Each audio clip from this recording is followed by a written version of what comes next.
বাংলাদেশের বিভিন্ন প্রান্তে দুইটা পক্ষে বিভক্ত হয়েছে।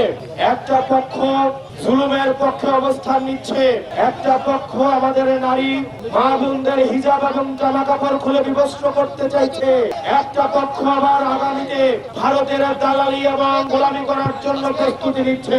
একটা পক্ষ যারা বাংলাদেশের ভূমি থেকে, বাংলাদেশের গণমানুষ থেকে যুগের পর যুগ বিচ্ছিন্ন থাকার কারণে তারা বাংলাদেশের মানুষের প্রয়োজন, বাংলাদেশের মানুষের চাহিদা, বাংলাদেশের মানুষের আকাঙ্ক্ষা থেকে তারা যুগ যুগ এবং শত শত মাইল দূরে থেকে তারা বাংলাদেশের মানুষের আকাঙ্ক্ষাকে আর ধারণ করে না, তারা বাংলাদেশের মানুষের প্রত্যাশাকে ধারণ করে না, বাংলাদেশের মানুষের চাওয়াকে ধারণ করে না। সেজন্য বাংলাদেশের মানুষের আকাঙ্ক্ষার বিরুদ্ধে গিয়ে নেতা উপরে হায়ের পক্ষে অবস্থান নেয়, কিন্তু কর্মীরা গোপনে ন্যায়ের পক্ষে অবস্থান নিচ্ছে।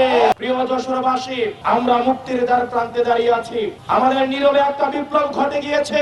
আপনি প্রত্যেকটা মানুষের দ্বারে দ্বারে যান, প্রত্যেকটা মানুষের কাছে যান, এবং যারা অন্য প্রতীকের রাজনৈতিক কার্যক্রমে অংশগ্রহণ করছে তাদেরকেও যদি গোপনে জিজ্ঞেস করেন, তারাও বলবে আমরা নিরুপায় হয়ে এখন রাজনৈতিক কার্যক্রমে অংশগ্রহণ করছি।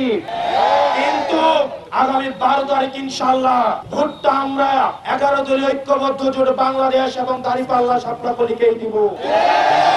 আপনারা বুঝতেও পারছেন না কি ধরনের একটা নীরব বিপ্লব ঘটে গিয়েছে।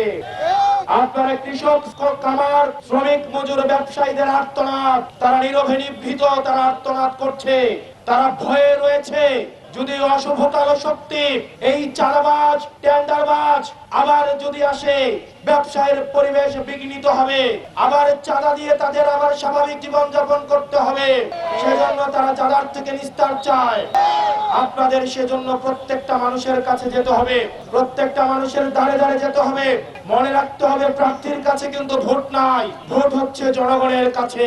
এই মুহূর্ত থেকে আপনারা এখানে যারা উপস্থিত রয়েছেন, প্রত্যেকটা মানুষ প্রত্যেক দিন আপনাদের যারা ভোটার রয়েছে, সে যদি আপনি জেনেও থাকেন আপনার বিরুদ্ধে কাজ করছে, তাও তার কাছেও আমাদের দাঁড়িপাল্লা সাপলাকলির দাওয়াতটা পৌঁছায় দিতে হবে।